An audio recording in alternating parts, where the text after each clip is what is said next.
Good evening, ladies and gentlemen, and welcome to the 330 to Go High School Football Show. I am Mike Voorhees, and this Friday night features our game of the week as voted by the fans, featuring the Perry Panthers taking on the Green Bulldogs. Right now, at this time, it is my pleasure to add to the stage the head football coach of the Perry Panthers, Zach Slates. Coach, good evening. How are we doing tonight? Good. How are you? I'm doing fantastic. We'll talk about the Perry Green game here in a little bit. We want to get to know you a little bit more.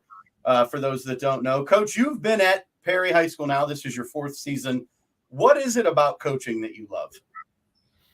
I mean, just seeing kids grow and improve, and having those kids come back afterwards and look to you for advice or anything they need in the future. It's good that they trust you enough to come back and talk to you. And then at the current time, just seeing the kids grow and improve each week and each day and making a difference in their lives.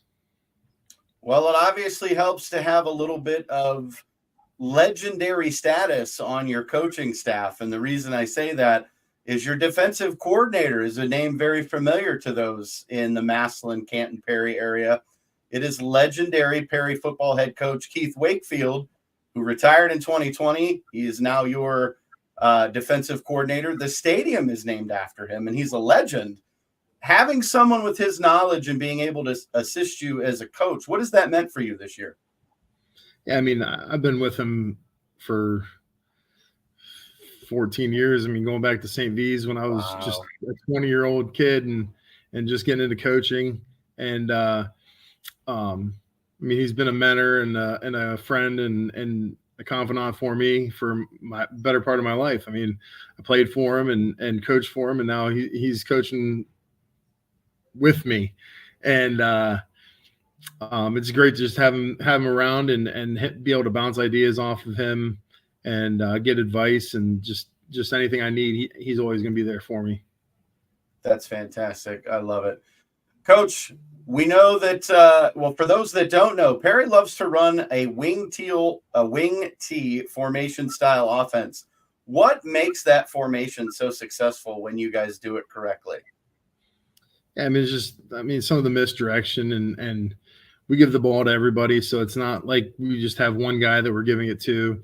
And there are certain times like when we had Keyshawn Sims, I mean, he got the better part of the carries, but right now with the backs we have, it's spread out amongst different guys, and we have guys rotating in and things like that. So that's good for us to be able to give the ball to a couple different guys and have the quarterback run it and throw out of that. And we've gotten into the shotgun more the past 6 years, going back to when Wakefield was here, but still running the wing T stuff. I mean, all of it stays similar. It's fantastic being able to watch you guys run it, and when it is when it is successful, it is extremely effective. The defense has a hard enough time trying to figure out who has the ball, so that's fun. You talked about your backs. That's Caleb Huntley, that's Connor Shepard, and then the man that's leading the signal caller, so to speak, Austin Maddox. He has been such an outstanding athlete leading your offense at quarterback, but he's also being a standout on defense. What makes him such a valuable weapon on both sides of the football? Yeah, I mean, we always knew that he was going to be a good defensive player, but we were trying to protect him a little bit the past 2 years and just play him offensively. But he's stepped in and done a great job for us at free safety. And our defense, the free safety makes a lot of tackles. They're an alley filler on the run and they're back and pass. So he's done a great job there, and he's run the ball more the second half of the season. And he's done that the past couple of years for us. He's done a great job. Seeing him grow has been good. Yeah, watching him. I was at your game for with Q92 Sports last Friday night against Hoover. He was all over the place, and it obviously a phenomenal quarterback. But on the defensive side, he definitely has a nose for the football. He knows where it's going. He made several plays. I mean, it shows that he obviously understands the assignment, and he's doing a phenomenal job. So it's nice that you have that at your disposal on your team. Friday night, we know that you take on a very talented Green Bulldogs team in a big Federal League matchup. What has been the message to your Panthers this week? Yeah, we just got to get back on track, and we got to finish games. We've started off well in the first half the past couple of weeks, and just haven't finished. And we got to work to improve that and finish the game off.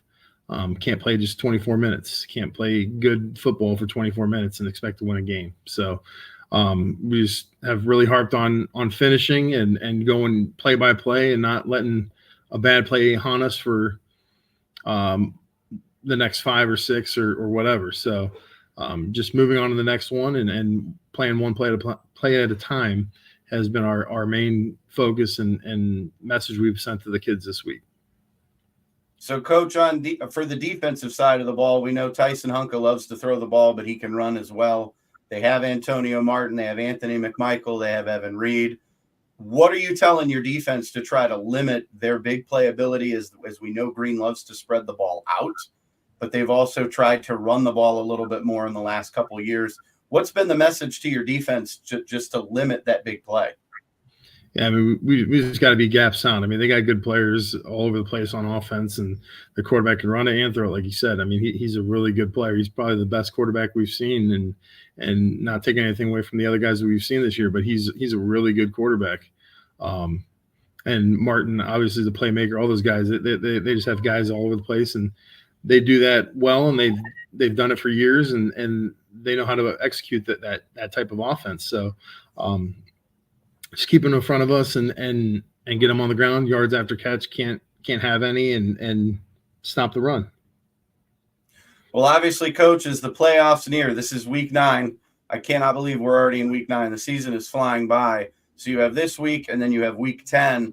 Do you guys, as your coaching staff and the players as well, do you guys pay attention to the rankings? Obviously, Perry sits 12th in the computer rankings as of right now. The top 16 from each region make the playoffs. Is that something that you guys talk about, or you just take it one game at a time and you'll let everything else kind of take care of itself? Yeah, we can't worry about what's happening in week 11. We just got to worry about what's happening in week 9. And if we were to look forward to anybody else besides who we're at, I mean, it'd be a moot point because we have to worry about who we have this week. And that's what we tell the kids and worry about this play and this week and this day and the other stuff will just take care of it. Take care of itself. That's fantastic. You couldn't ask for anything else. Before we let you go, Coach, you've got Perry Panther Nation tuning in, watching, listening. What would you like to say to your fans as you guys get ready to travel to Green on Friday to take on the Bulldogs? Yeah, I mean, we're just excited to get out there and have another opportunity this week and our fans are great, and we've had a lot of support from our community and the student body, so that's been excellent, and just continue to come out and support. Well, once again, we want to thank head coach Zach Slates of the Perry Panthers for taking the time out of his busy schedule to talk to us. Coach, we want to wish you nothing but the best of luck on Friday. Good luck the rest of the way this season, and hopefully we get a chance to talk to you again soon. Thanks for having me.